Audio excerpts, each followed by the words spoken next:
What's up, everybody? It's Andrea. Today, we call bullshit on Risa's professional development program. We've got a hot tip for bounty that would revolutionize spill cleanup. And we ask the question, do you recognize the mysterious Romulan voice? Come nerd out with us. Welcome to the TNG Podcast, the number one place in the Alpha Quadrant to geek out about all things Star Trek: The Next Generation. I'm your co-host, Shereese. Hey, I'm your co-host, Andrea. Today we're talking Season 4, Episode 24, The Mind's Eye. This episode was written by Ken Schaefer and Renee Echevarria and directed by David Livingston. Geordi LaForge sets out for a vacation on Risa, whoop whoop, but his shuttle is apprehended by Romulans who hope to use him in a plot to drive a wedge between the Federation and the Klingons, and he's brainwashed, and like a whole bunch of E-band stuff happens, and it's the Manchurian Candidate in space, basically. Mm-hmm. Bum, bum, bum. I don't know what you've done. Yeah, I mean, I have extra stuff, but really, like, he's just exposed to mind control techniques that turn him into the perfect assassin. Mm-hmm. Now you can bum, bum, bum. Yeah. Oh, okay. Bum, bum, bum. I love what a running gag that's become for us. I don't know how we don't do this in our regular life all the time. Just walk around going, oh my bum, goodness. bum, bum. Why don't we do this in our regular life? Okay, I know. That's what we next work week's gonna together. Be. Like we can. Yeah. So I was super excited about this one because I remember it's Manchurian Candidate. And that movie's really good. So I was like, oh, this episode, I remember this one. It's like the brainwash one. Oh, it's going to be so good. Mm-hmm. And I remember talking to you at work and you were like, oh, it's taking me so long to get through this episode. Mm-hmm. I was like, why? It's Manchurian Candidate. And then I watched it and I was like, oh my gosh, it's Manchurian Candidate. I forgot that the movie itself is incredibly slow. Like It's very slow because it's a slow unraveling of who's behind the brainwashing. You don't find out till like the last second, and they don't get their comeuppance until like the penultimate scene. Mm-hmm. And the whole rest of the episode is just, it's not really a mystery. Okay. So, cause we love those episodes, right? The episode where Beverly is trapped in the warp bubble and people are disappearing. Yeah. You're like, what is going on? It's not like that. It's like, we know what's going on. We know he's trying to kill somebody, but we just don't know who, and we just don't know why. So it's just like a big waiting game. Yeah. And then eventually, slowly but surely, the episode ends. Yeah. I thought you were going to say something more exciting happens. Exactly. No, because nothing more exciting happens. Nothing more exciting happens. Yes, that's exactly what it is. Like, it's a slow AF episode, and I see way more from the perspective of a visor than I've ever wanted to see in my life. Like, I just don't care. Like, and not in a cool way, because we've seen stuff through Geordi's visor before, and it was like, ooh, he's seeing infrared. Ooh, he can see metals. Like, we've seen that before, but this was just like people looked regular, but with little lines of Matrix style text going over their face. Yes. And you're like, and the colors were like not quite negative. It wasn't like a negative, but it was kind of just like this inverted weird color situation. Yeah, something kind of weird. Yeah, it was like inverted color. It was just fucking weird. And then some like text at the bottom, like some weird symbols. Like Romulan symbols. Yeah. It was just that's what that was. Yeah. I was just like, I don't guess. Did he have these before? I don't remember the symbols before. Anyway. No. So buckle up. This is gonna be probably a short and sweet episode. Your initial thoughts before you actually got into it. I wrote, not a fan, mind control, people held hostage, Klingons. None of this appeals to me. That's what I wrote. I don't care. The Klingons are so fucking one-dimensional to me. I can't deal. Like the episode where Worf had to take that discommendation and the Kittimer thing, like, finally came to light that it was, Duras's family or whatever who was behind it. That was interesting. The rest is just, let me summarize in like 3 bullet points what every Klingon episode has been since then. Oh, you took a discommendation, right? So you're a shame to our people, right? Yeah, we don't want you. But thanks for doing what you did. Crickets. Like, it's just, that's very much what it is. And even that shit, like, Ambassador Kell brings it up too, where he's like, even where he was like, killing Duras was the right thing to do because we all fucking hated his ass. It's like, oh, okay. But you're a traitor to our people. That's it. Like, that's what every Klingon episode has been since then. And it's just so one-dimensional. We're at the end of season 4. God damn it! Like, we need to be doing better than this. Well, I think upset. the season finales, episodes 20, or I guess just 26. episode 26. Yeah, and maybe the season opener for the next season, I don't remember. Is called it Klingons? Redemption. Oh, yeah, God damn it! It wraps up the story of like Worf's discommodation, and I think it erases rewind. I don't remember, but yeah, it's gonna like erase that, I think, so we don't have to keep doing that every single time we see a Klingon. But no promises. Don't recall totally what this episode is. It's a Klingon episode, so I probably haven't seen it since I first watched it when I was like 7 or 8 years old, like 1991. Absolutely, in like June of 91 or whenever it came out. So I definitely will not remember anything about this. But let's bring this episode in. We have a chief engineer's log, which I think is the first time it starts with chief engineer's log, or maybe it's not, but it's the first time I can remember. Geordi is en route to Risa to attend an artificial intelligence seminar. And I call bullshit right away, because you know good and well that Risa doesn't do seminars. Okay. They don't do seminars. They do Jamaharon. They do each other. They do every tourist on the planet. But what they do not do is seminars. Well, you know what they don't do is professional development. Okay, that's fucking bullshit. You don't, Risa, stop playing with us like this. I thought you were going to say sign me up for that, but no, that's hilarious. You're right. You're right. It's a little sketchy. Yeah, that's. They really needed to just come up with like a different planet name for that. That's all you had to do. Any other planet. Yeah, where it'd be more reasonable. Other one. Yeah. Rigel, throw Rigel 2 back in the mix. We haven't heard from Rigel 2 in a minute. Like, let's go do a seminar on Rigel 2. But if Shereese is over here cracking up, thank you. Just made my whole day. I also thought if anybody's going to an AI seminar, it probably would be Data. That's what I put. Why isn't Data with him? I mean, it should also be Geordi, because Geordi maintains Data's systems whenever Data's like, I don't know, it looks good to me. Geordi jumps in there, but it should be Geordi and Data, and maybe even Beverly, because sometimes she works with his neural stuff. Because she fucks with this off switch all the time. Yeah. Right. Like, someone's got to. So I don't understand why Geordi was so low on this, but obviously it was necessary to set up the drama. But yeah, Data should have at the very least been included in this Risa seminar situation where they like, Data, your skin is so white, it's gold. You're going to burn. We're just not going to send you any place where you can get a tan. And we'll just send, let's send Geordi because he likes this kind of stuff. Yeah. Again, Risa doesn't do professional development. That's a bunch of bullshit. But anyway. So, as Geordi's sitting there sipping his drink, I couldn't help but think of that cringy date he had on the episode with his Coco No. And I was like, oh, here we go with some other weird drink that Geordi is sipping on. I just was like, Geordi, you're so sweet. And also, this is why I would never date you, bud. Like, all this going on here. Not ever. Like, let's play trivia games, computer. And I'm like, really? And then I called it the most boring game in the universe against the computer. I thought the computer was extremely aggressive. The computer was like, you have 20 seconds and answer this question and do it now. I was like, and do it in alphabetical order, by the way. All right. Like, this is supposed to be fun. Computers don't know how to have fun, apparently. Well, you know what? But Geordi and the computer are a perfect mate, because he also has no idea how to have any fun at all. Like, his idea of a vacation is going to a fucking seminar. Him and Picard were probably swapping seminar stories about their vacations. It's just like, this is too much. Anyway, that's the most interesting thing that happens this whole episode, I'm going to tell you. But as he's playing the most boring game in the universe with the computer, a Romulan warbird decloaks right in front of the shuttlecraft. So he's like, whoa, and spills his Coco No. And he immediately is like, Enterprise, anybody, SOS, Risa, can you hear me? Yep. And you're like, ooh, this is bad. Like, it kind of made me think of, like, when it decloaked, it kind of made me think of a shark in deep waters and some fish that's just like swimming by itself, enjoying its best life. And then it's just like, boom, the giant shark is just there. And you're like, oh, you're screwed. Oh my God. There's no shipwrecks for you to hide in. Like, you're going to be eaten. This is a foregone conclusion. Yeah. And I also thought to myself, shouldn't this shuttle have some kind of sensors or something that say when any vessel is nearby, just, for not hitting it purposes?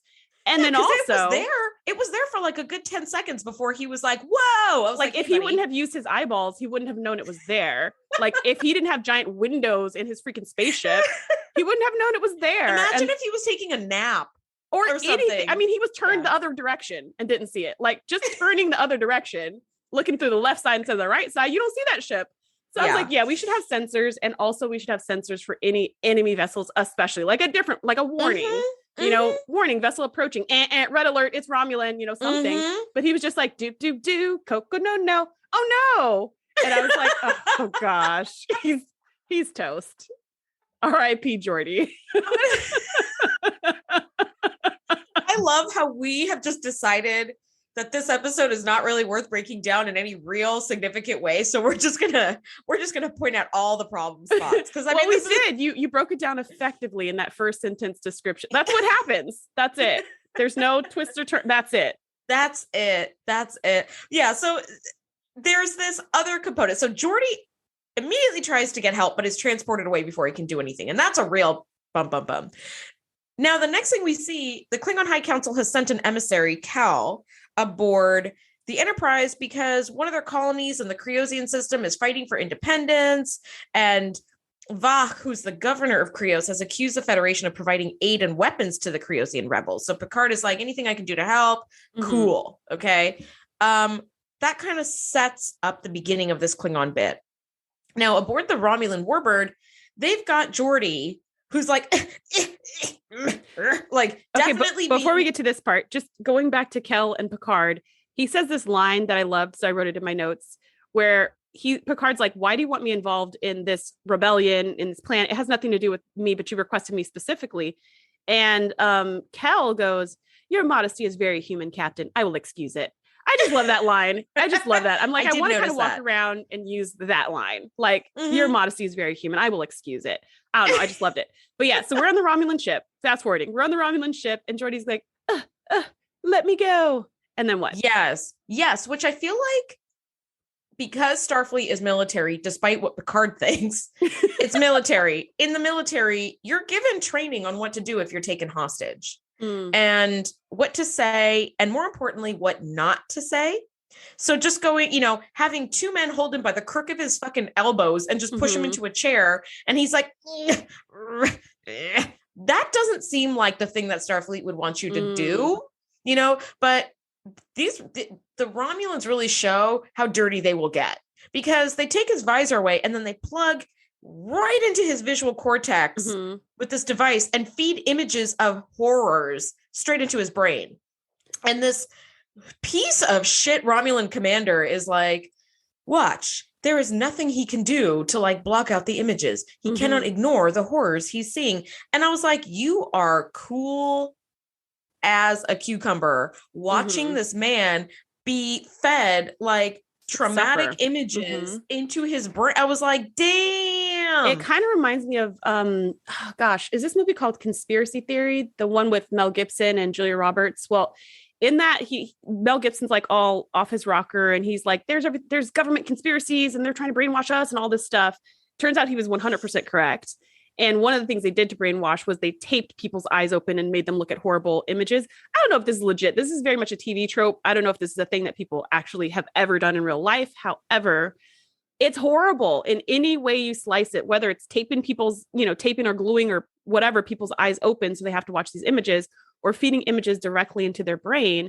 It is just a horrible thing to do. Just the idea of not being able to look away, even if it's a good image, regardless, but like not being able to control what you are looking at, not having a choice is already terrifying. And then adding in a bunch of horrible images, it's extremely cruel. Like, this was worse than some kind of physical torture they could have done to him, was to put images inside his brain that he could do nothing about. Yes. It was pretty cold.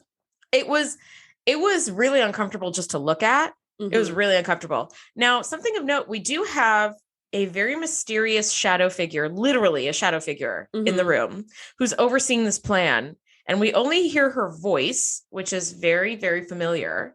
And this is sort of a build up to an episode that we're going to see next season. The voice is very familiar, and we can't see who this commander is, but do you know who it is? I know. If you're listening, do you know? I know some people who are listening right now are watching the show for the first time and listening along with us. And so if that's you, welcome. So excited to have you. You are in for a great treat, because the show just gets better and better. And I know we also attract a lot of super fans just like us who've seen all the episodes like a bajillion times. So this is kind of one of those initial pieces of that story arc, which we don't get very many story arcs in TNG. We get just like a small handful. Usually it's just very episodic. Whatever happened last time has nothing to do with what's going on this time. But this is a little piece of a story arc. So I like this particular story arc. I think it's super interesting. At first, when this Romulan commander, or whatever they're called, was like saying everything he was doing, I was like, is he making a log right now? Like, why is he saying everything what's going on? Doing? It was very strange. And then when I saw the shadowy figure, I was like, oh, he's explaining to his boss what's happening and how. Okay, all right, I see why he's just talking out loud about everything. And poor Geordi, he's just sitting there struggling in the chair. Poor Geordi, you're like, yes. And then the level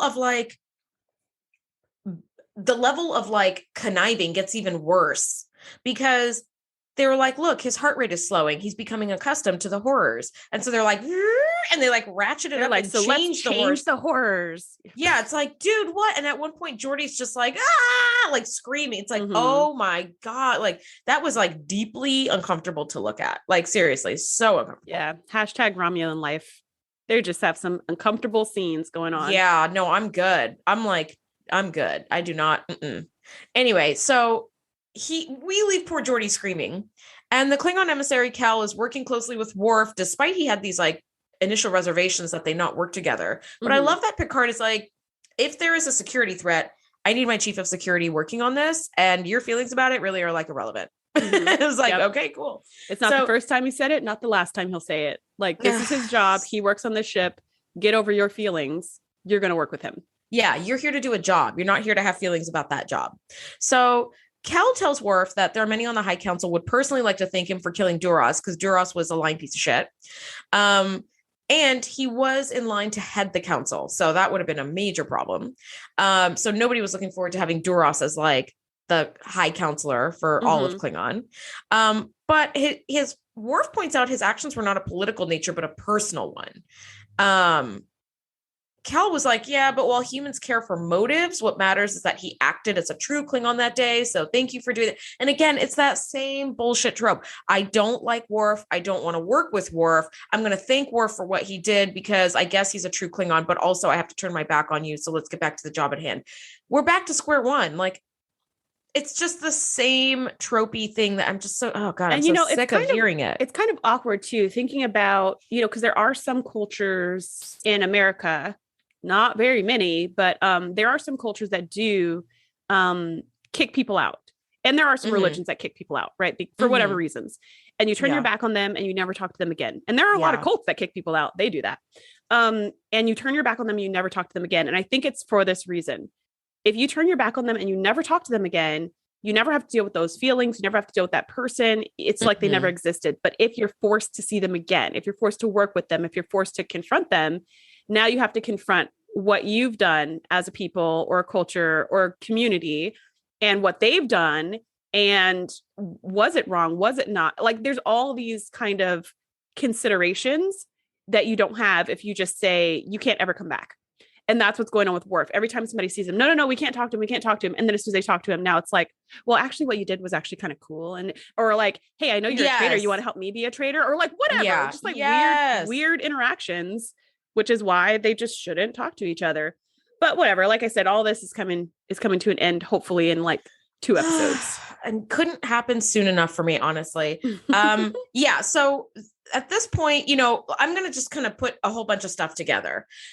Picard ends up going down to Krios to meet the governor, who's like accusing Picard of supplying these rebels with weapons, which is something, it's a big no-no in Starfleet. You can send medical supplies to both sides of a conflict, but not weapons. And the governor shows Picard and Riker one of the phaser rifles that was taken from the rebel base, and it looks like a Federation phaser rifle. And they take it back to the Enterprise to verify its origin. And Geordi is now back on his, back from Risa. They, the Romulans put him through some like holodeck simulations to see if he would murder anybody. He did, but like kind of hesitated. So they're like, all right, ratchet up the horrors machine again. Let's run him through some more tests. So they finally, I guess they're satisfied with his level of training and send him back. Now, poor Geordi has no memory whatsoever of any of this.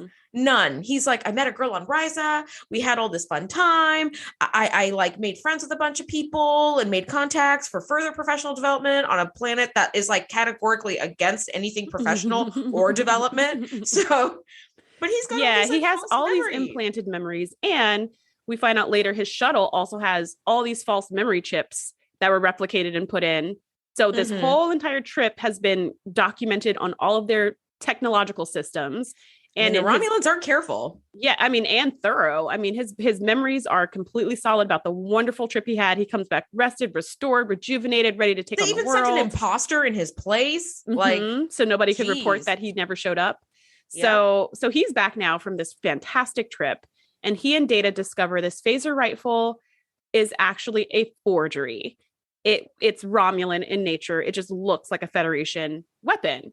And I actually love this conversation between Geordi and Data, this part where they figure out it's Romulan, where Data's like, well, there's like 37 different types of technology that this could be from, or species or whatever. And Geordi's like, I think we could just narrow this down with some good old common sense. You know, who has the most to gain from a conflict between the Federation and the Klingons? It's the Romulans. We're in the neutral zone by the Romulans, I guess. I don't know which neutral zone this is, but we're going to say it's the Romulans.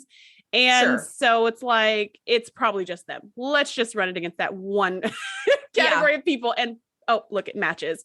And you're like, aha. So pretty quickly, they kind of unravel this mystery. Yeah, they unravel it pretty quickly. A couple of things. Did you notice that the phaser, phasers in Starfleet all fire like bright orange, but this phaser rifle, I don't know if you noticed, but major props to the special effects team because it fired orange with like green tinges in it. And I was like, oh, Romulan disruptors are green. Like the light emitted from the disruptor is green. I missed that completely. It was tinged with green. Oh, it was super cool. The other thing though, I'm going to say, listen, it's future technology, it's Star Trek, but from a firearm safety perspective, this was a major fail. Okay. Because they're the same thing. They were testing this phaser that shot right into a hallway that dead ends there. So being that it is a forgery and it can misfire, some random person walking around with a data pad can get like blasted in the side or hurt or killed. It's like, and we know it's going to be Troy because she doesn't have anything to do. She's just walking around the ship anyways. I feel like a couple things.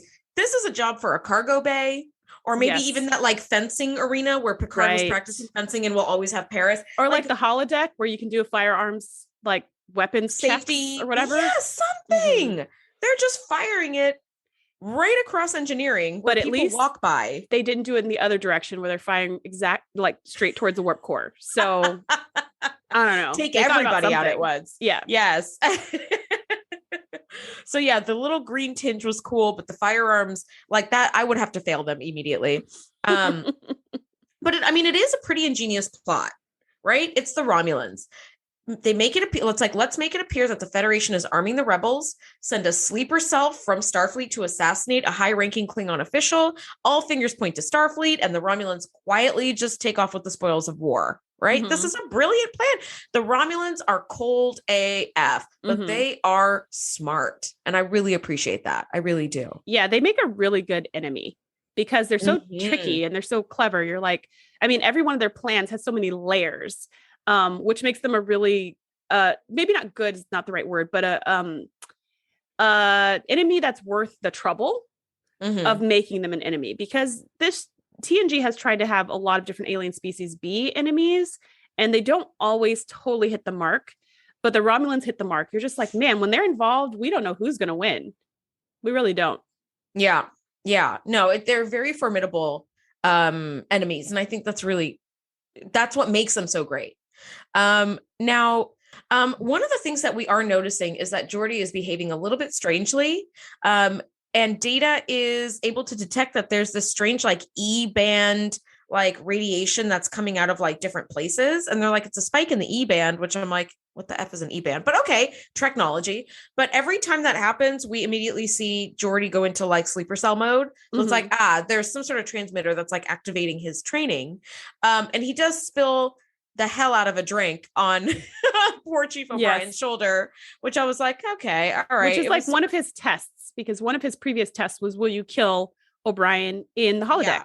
Yeah. And after he killed the holographic O'Brien, which was part of his training, the Romulan commander tells him, go ahead and have a drink with your friends. And he comes over and pushes O'Brien out of the chair, pushes his corpse. Dead O'Brien. Yeah. Pushes his corpse out of the chair, lifts up the chair and sits down in his chair and keeps having a drink. And I was like, that is super cold. Yeah. So here, this is his test to see if that training is still working, where he spills a drink on O'Brien instead of shooting him in the chest, which yay for changing that up. Because that would ruin all the plans. And I also thought after he spilled the drink and was just like, oh, I'm so sorry. And O'Brien's like, it's fine. I'll go change. I thought, once again, we don't have paper towels here on the Enterprise. So I don't know what the next step is. A spill. What do you do? Do people just not spill things? I don't know. There's got to be some sort of like, you know how last week we broke down the host and Beverly was at the spa getting a pedicure and there was like a little kind of like a gun that you shoot that painted her nails. There's got to be like a quick drying gun that you shoot and it just sucks up. I don't know. It atomizes everything. I don't know. Yeah, we need something though. I feel like Bounty should really corner this market and get into like, Starfleet. That's a hell of a government contract, Bounty. a lot of ships. Supply all the ships with paper towels. We need it. We really need it. But one of the other weird things that Geordi does, he gets an E-band burst and he goes into a cargo bay and starts doing some sketchy AF stuff with the isolinear chips. And he beams this large container off the Enterprise and then verifies that the computer has erased all records of this taking place. And Governor Vach immediately hails the Enterprise to be like, did you think we weren't going to notice? We intercepted the weapons that the Enterprise was beaming down to the rebels. It's like, oh, shit. Mm-hmm. So and Picard's like, no, we didn't. I swear, I assure you, before those words are even out of his mouth, he's like, you stay put until we have further words with you. And he's like, and before you can even finish that sentence. And transmission. Yeah, yep. Before you can finish that sentence, the transmission ends and we've got all these Klingon ships decloaking all around. And you're like, ooh. How long have those been there? Yes. Now, regular Geordi is back, and Geordi and Data are working to discover how the weapons were shipped off the Enterprise. And I really like watching this. This is super cool to watch because Geordi has no recollection of doing this. Mm-hmm. So he's literally on the case trying to find himself, and he's working hard to solve this mystery. And I love watching this because he genuinely has no idea that he committed the crime, as opposed to like a spy situation where they're fully aware of what they're doing. And then they're just sort of like, covering their tracks. It's kind of the like crooked cop situation in a movie where they're like trying to cover their tracks and like not discover the identity of the murderer because they're the murderer. Geordi is like, computer, search for this, search for this, search for that. Oh my God. Like, I don't really know what okay, well, let's try looking for this instead. It's like, oh, Geordi. And he even says, end up looking at the mirror, buddy. Yeah. And he even says, like, when Riker asks how many people on the ship could do something like this, and Geordi's just like, I don't even know how this was done. But if we figure out what was done, I think only 4 people could have done it. And then they quickly discover all 4 have alibis except for him. He's like, oh, I was alone in my quarters, so I'm the only one with that alibi. But no one thinks twice about it. I mean, Worf is just like, all right, then someone must be on the ship who's pretending to be something they're not. Mm-hmm. I mean, there was not at any point was anybody like, well, Geordi, it must have been you then. Because of course it's Geordi. Of course not. And he's the one trying to solve it. Yeah. I would have never thought it was Geordi. No, I'm with you on that. Like at this point, another E-band radiation is detected, and suddenly Geordi shows up at Ambassador Kel's quarters. And now we find out that Kel is the traitor who's working with the Romulans. And he tells Sleeper Cell Geordi, yeah, oh, hell yeah. So Kel tells Sleeper Cell Geordi that the investigation is going faster than expected. He's in danger of being exposed. He's like, because Governor Va is like, we found all these weapons that you've been transporting down. It clearly came from the Enterprise, so you guys are guilty. So he is hot under the collar, and for sure, and with blow them reason. Out of the space. And I also felt like for the governor, a little disappointed in his logic here, because do you really think that the Enterprise is going to ship weapons right in front of your face? Yeah. They're like not clever enough to do this any other kind of way, but to ship it right in front of your face with all your sensors hot when you've already said you think they're behind it. You already suspect them. Yeah, you already suspect them, and they know you suspect them, and they already know you're pissed. And then they're going to just like beam weapons right in front of you. And they already know that you know that they're pissed. Yeah, exactly. But whatever. I mean, he's not thinking straight. He's just super mad about the whole situation. Yeah. Well, he's like, we've discovered this. You must have thought I was an idiot, to do this right under my nose. Yep. So Kel is like, I'm going to transport to the surface and try to like, air quotes, talk to Governor Vach. And then I'm going to bring him back aboard the Enterprise so we can do like some sort of bullshit investigation to find out what's going on with these weapons. When he returns, we're going to go to the cargo bay and I want you to kill the governor with a phaser in front of many witnesses. And then after you kill him, you're going to declare that you acted with the support of the Federation and for Creosian independence. So this tells me there isn't one motherfucking Klingon left with any honor besides Worf, and everybody's shitting on Worf. And it's like, what the hell? What the hell, you guys? So you all suck this bad and everybody's shitting on Worf? Come on. Yeah. Come on. Yeah. I don't know what Worf's storyline is like really too far beyond TNG because I didn't really watch Deep Space Nine. But if this dude doesn't end up as the Klingon High Ambassador or High Counselor or something at some point, Klingon is just doomed from the start. Like they're just doomed because he's the only one that has any honor. Like what the heck? There was one little scene that I did appreciate. Geordi's having nightmares and is like just disturbed sleep. And I like that he doesn't subscribe too much to toxic masculinity. So he's got a medical issue and he just goes to see Dr. Crusher immediately. He's like, I'm having trouble sleeping. I think I need some help. Can you just What I thought you were going to say is I really appreciate that Geordi was sleeping in pajamas instead of his uniform and shoes. That's what I thought you were going to say. Oh my God. I totally didn't even notice that. Yeah, he wasn't sleeping in his uniform with his visor on and his freaking shoes on too. Like, what the heck is he was in pajamas. Like a normal person. Like a normal person would. So he goes to see Dr. Crusher, who is a fabulous doctor. And here's why. She has the best bedside manner as a doctor. And I think you can all sort of understand at some point being in 2022, we've all experienced this. She actually listens to him as a patient. I can't tell you how many times I've gone to a doctor and they're like, and they're just trying to fill out a form. It's like, you're not even listening to me when I'm telling you I'm having these symptoms.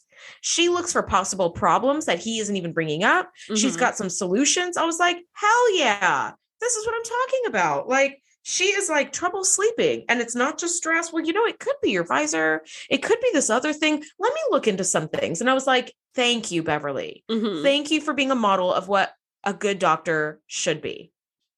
I appreciated that. Yeah, it was great. And again, you're just kind of like, oh, poor Geordi. Like he's just going through it. Like not only is he being brainwashed, but also he can't even sleep. Come on, like give the kid a break. Yeah, he just have a good night's sleep before he murders this guy tomorrow. No, he also has to be racked with nightmares. Yeah, yeah. So thankfully, Data is on the case. He is very Sherlock without the deerstalker cap. Data continues to track that like further E-band emissions are happening and he starts to put two and two together. And he's like, I'm going to take a look at this like shuttlecraft that Geordi took to Risa. And like he starts discovering that the shuttlecraft is subjected to a tractor beam. The isolinear chips have been compromised. A whole bunch of stuff is starting to make sense to Data. And Geordi now arms himself with the world's tiniest phaser. I mean, it is like no bigger than your thumb. And puts it in a pocket that he didn't actually have. I know. That's why you need a small one. So you could just hold it surreptitiously in your hand because they don't have pockets or bags. Up your sleeve like a magician or something. Yes, I don't know. Like it needs to be spring loaded like in the old Westerns or something. I don't know. Yeah. But he's got this like very slow walk like down the hallway to the cargo bay. He's about to do this assassination. Yeah, that walk was just like, it looked like a dream, but also like a nightmare because he's going to kill someone. But it was this really long, slow walk down this extremely long hallway. Yes. And you're just like, oh man. I've got some info on that. The director and the writers of this episode they worked really hard to try to get some actors from the original Manchurian Candidate movie, like as a cameo aboard the Enterprise. And they weren't able to successfully get any actors to like have a cameo that were part of the movie. But what they did do was parts of the Manchurian Candidate, I believe the original and the remake with, I think it was Denzel Washington. Is that right? It was, yeah. Because the original starred Frank Sinatra, so it was from like the 50s. They shot some of it in like 17 millimeter film to make it look like kind of warped and dreamlike. So that was an homage to the Manchurian Candidate film, where they shot him in like 17 millimeter and then I think also 35 millimeter, which made that sort of distorted, like dream kind of looking corridor. Kind of looked like a fisheye camera almost. Yes. Yeah, it definitely looked distorted. It looked very like fisheye lensy. It was really, really neat. And I wonder if they also took parts of their set to make that super long hallway. because, it's just like one set they kind of refigure from time to time, because I don't remember seeing a hallway quite that long. Usually you turn at some point. And I wonder if they just put together a bunch of those little pieces so that they could have this super long runway for him to walk through. Yes. I wondered about that as well, because I was like, wow, this is really long. Although the fisheye lens may make it look longer than it really is. But at any rate, now we've got full-blown sleeper cell Geordi, who is on his way to assassinate Governor Vach to like start this war between the Klingons and the Federation. And, the Romulans can swoop in and get all the benefits out of this war, do what they do and just get theirs. And Data at this point is like putting everything together, and he's like, Data to Geordi, Data to LaForge, respond, come in, something. And so he finds that, Geordi's not answering because he's in like murder mode. And so he's like, Worf, you need to take Geordi into custody. That's an order. And this like struggle kind of ensues. I like that part because Worf's like, sir? Like, Geordi, are you sure about that? Surely I've heard the wrong name, right? And Data's just like, it's an order. He's like, that's an order. Never pulls that card. And Worf looks over and sees Geordi like doing his model walk towards the governor. And you're like, oh, this can't be good. And he sees this tiny little phaser being raised. And so Worf runs to intercept him, which I thought Worf was going to totally body check him and tackle him to the ground. Yes. But he gets about 3 steps, and then the governor's henchmen stop him. And they're like, no, he's trying to attack. And I was like, wait, so how is anybody going to stop Geordi? And then Worf struggles, and then goes, LaForge, which makes Picard turn around and move Geordi's hand at the last possible second so that the phaser shoots into the air instead of shooting the governor. And then Geordi just stops. And I kind of thought, well, if you've been programmed to kill him, shouldn't you fire again or push against Picard but I guess the idea is that he's kind of sleepwalking, but he did not complete his mission. So I thought he would try a little bit harder, but he just stops. He just stands there and he's totally asleep. Thank God for Picard's lightning fast reflexes, because Geordi is shooting, he's pushing the trigger on this teeny tiny little, I call it a stinger, like little phaser. It's like a noisy cricket. It really is. That kind of reminds me of like Men in Black, like noisy cricket. So Picard ends up like yanking Geordi's arm straight upward. So Geordi fires in the air. And as soon as he stops firing, Geordi just kind of stands there. And Picard is like, okay, take him away, number one. Number two, I have no idea what just happened. So we are going to like figure this out. And Data is like, swoops in. He shows up. Like, he was on his way. I believe I know, what's been going on. So he explains. And I love this because the governor's like, aha, proof. So, actually, if Data hadn't walked in and figured everything out, this whole thing still would have worked, even without the governor being actually assassinated. Just the attempt alone was enough to start the war. He didn't even have to be shot. And he was already like, all right, this means war. I declare war and all of this. And Data walks in and is like, wait a minute. I can explain every single thing going on. And you just see Kel sweating like, no, this is impossible to explain. It's very clear. Geordi was acting alone. He's a bad guy. Yeah. And Data's like, actually, no. Here's what's up. Yeah. So he explains everything that we've known all along, and that the only 2 people that were in proximity to Geordi during all those E-band spikes were Captain Picard and Ambassador Kel. And Picard is like, Ambassador, because he knows he hasn't done shit. So he's like, Ambassador, are you going to submit to a search? And Ambassador Kel is like, I'm a Klingon and old, so you can't touch me. And even Governor Vach is like, yeah, no, part of Klingon custom, like, you can't do that, but we will take him onto our ship and do a thorough search of his body. And Kel's like, actually, Picard, I formally request asylum. And Picard's like, I'm happy to grant you asylum as soon as you've been cleared of all charges. And you see just Kel be like, as soon as the henchmen surround him, they're all out of there. Yes. You're like, yeah. Now, a note about the henchmen.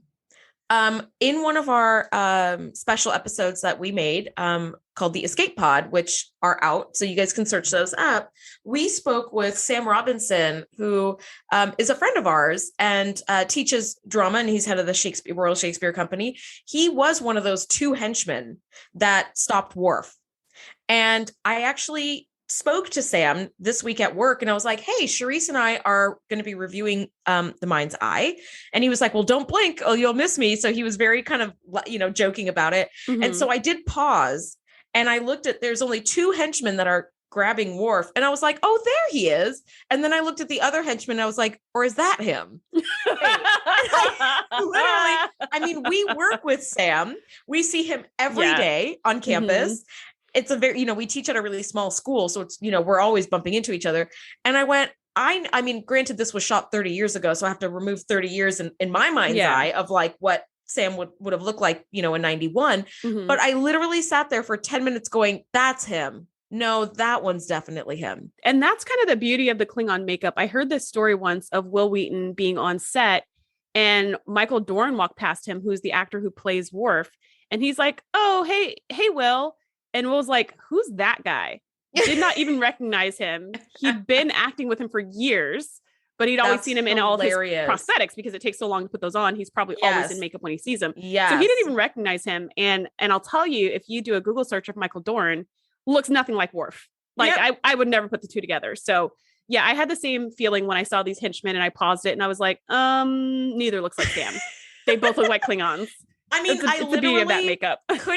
I could not pick him out of a lineup of 2. Okay. Yep. Like it was like, so it was major props to the makeup department. Because it just makes people so interchangeable that it was like, holy crap. Like I literally couldn't tell like the human in the makeup, which tells me that the makeup is just that epic. It was so great. Totally.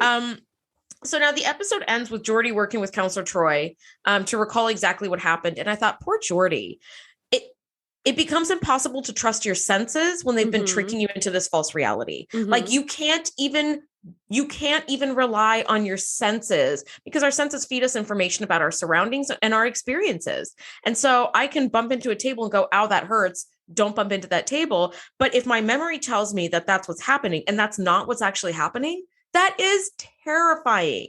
It's terrifying. And Troy is actually a really good counselor in this one setting where she's like, it's going to take time, a lot of time, but we will reconstruct your memory so that you can trust your senses again.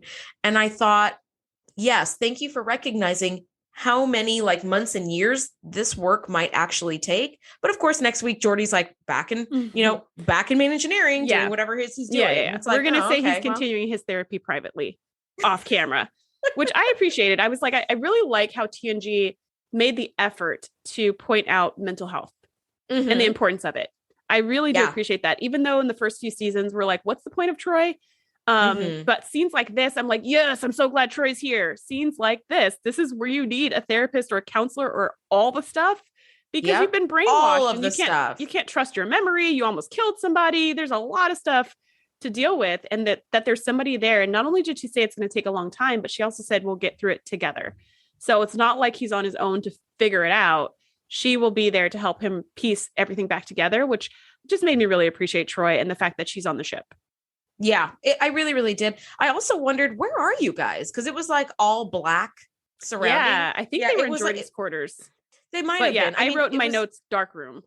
Yes, I couldn't tell where they were. Like they're just sitting in the pitch black, like having a therapy sesh. But maybe that's what you need to do to jog your memory. At least you didn't try to hypnotize him. I would have been so insulted. Oh my God.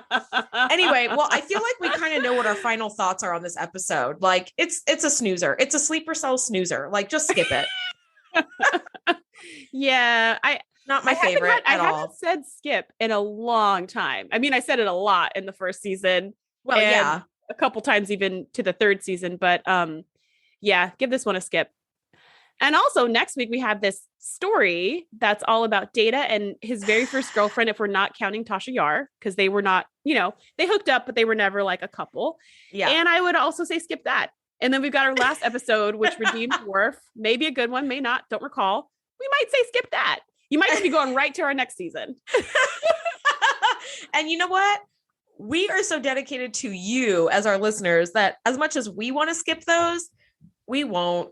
But I really want to. I don't want to watch next week's episode or the one after that, or probably the one after that, because that's going to be the finale. It's going to close up the cliffhanger. The storyline, yeah. So, but anyway, next week we're talking season 4, episode 25, In Theory. And in theory, it's a good episode, but it's not. So we'll see you next week. Thank you guys so much for listening. Bye. Thanks for geeking out with us. Be sure to join the crew at thetngpodcast.com to be the first to know when we do our live shows or host events exclusively for our members. We'll see you next time.